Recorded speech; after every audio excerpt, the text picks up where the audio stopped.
this is where you want to go. Welcome back to my channel. I'm the Amastorian, and I'm back with another book series review for you. And this time it's on Robin Hobb's The Liveship Traders trilogy. And these are a book series following the last one, Robin Hobb's Farseer trilogy. It's in the same timeline and the same realm or the same world. It's not the same people and the same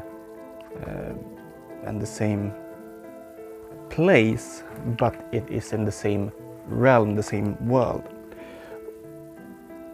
One of the characters in the first series is occurring in this one as well, and that is the Fool, who is disguised as Amber in this series.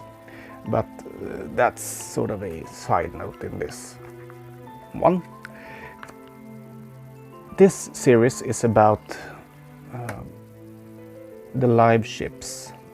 What is a live ship? A live ship is apparently a ship that has come alive and is alive. That makes these ships very, very useful and very, very expensive. The families that had these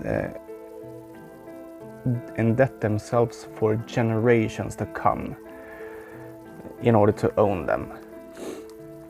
One of the families is Vestrit, and their ship Vivacha is heavily indebted, and one of the daughters is Kefria Vestrit, is married to Kyle Haven, who is acting as captain on Vivacha. Now this series is a study in two different ethical views. The alignment ethics and the consequence ethics. What does these mean? In order to understand what I'm gonna talk about next, we need to understand what alignment ethics and consequence ethics are and how they oppose each other. Alignment ethics means basically how you view your purpose of doing a good deed. If you have a good purpose, a good idea of why you're going to do what you do, if your heart is in the right place, it doesn't really matter what the outcome is. If your heart is in the right place, then what you're doing is a good thing. Consequence ethics is when the consequence is what matters, not your intentions.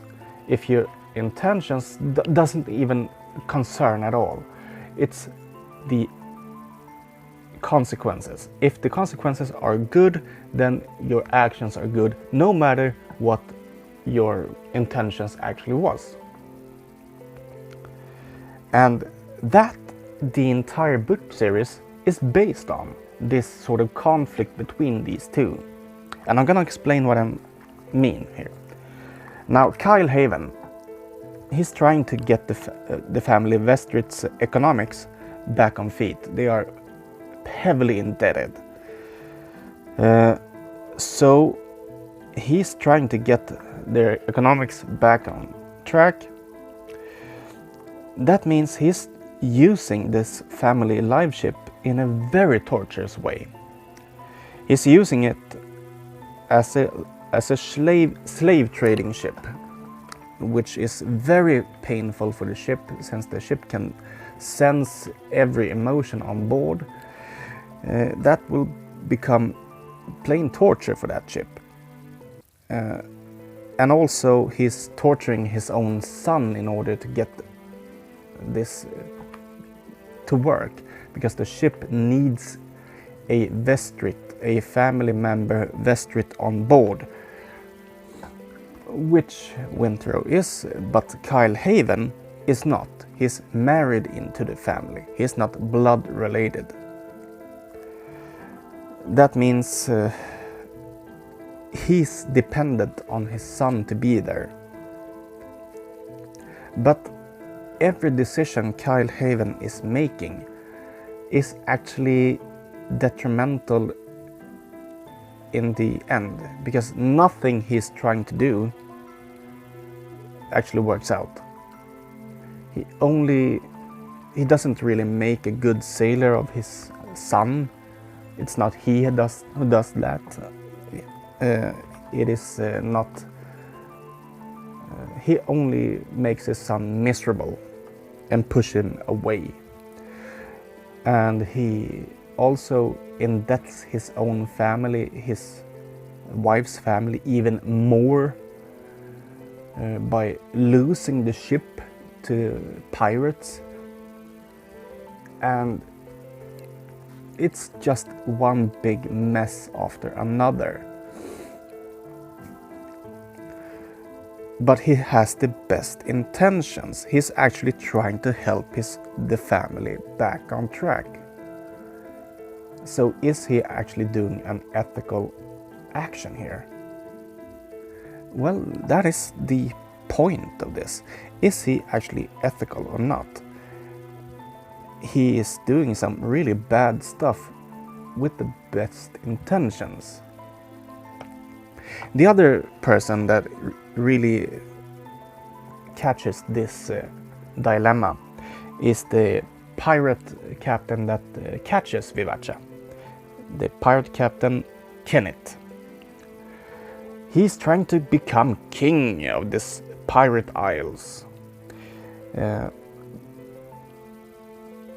the only reason he wants to be that sort of king is because he likes power. He is greedy and power hungry. And he basically views everyone around him as pawns on a playboard. He's on a chessboard. He only looks at people like something to be used. He doesn't really feel any at all sympathy or love for anyone. So why does he actually want to be king? Well, he just wants the power. That is basically all, and he's ready to kill entire crews to get it, even of his own men.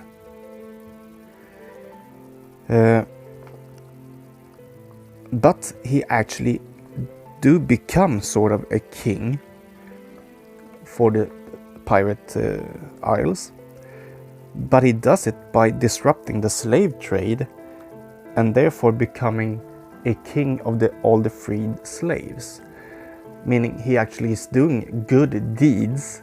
He's getting people who is being incarcerated as slaves freed, and then helps them get on their feet and get a new life in the pirate isles.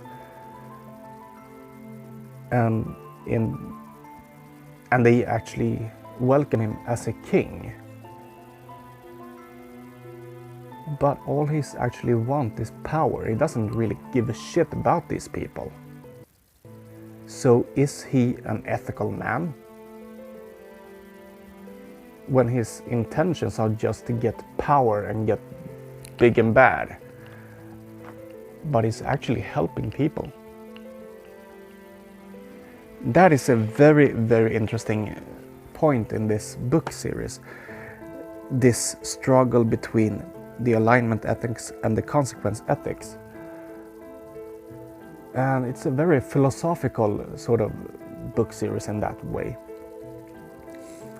And I highly recommend it. It's Robin Hobb. Robin Hobb is one of my favorite writers. It's a couple of bricks. It's really long big books, and I highly recommend them. And I don't think there is a real answer to the answer if the alignment ethics or the consequence ethics is the right way to go here. And that is sort of the point. There is no right answer. And another point here is, in this book series, there is no real hero and there is no real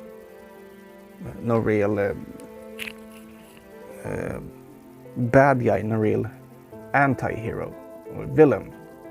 Even if we can't call Kenneth the villain since he's taking the family Vestrit's ship, he's demonstrating so much, he's doing so much good for the world that he's sort of not really a villain anyway. Sure, he kills off other people, yeah, he does, and often in very savage ways, but in the whole, he's actually doing a lot more to actually help people than to harm people, which is quite entertaining. And this is why I actually recommend this book series, because of this conflict between ethics. And that will be it for now on this review. Don't forget to like the YouTube channel, or don't forget to subscribe to the YouTube channel. Don't forget to like the Facebook page, like the video, and of course leave me your comments. What do you think about this book series?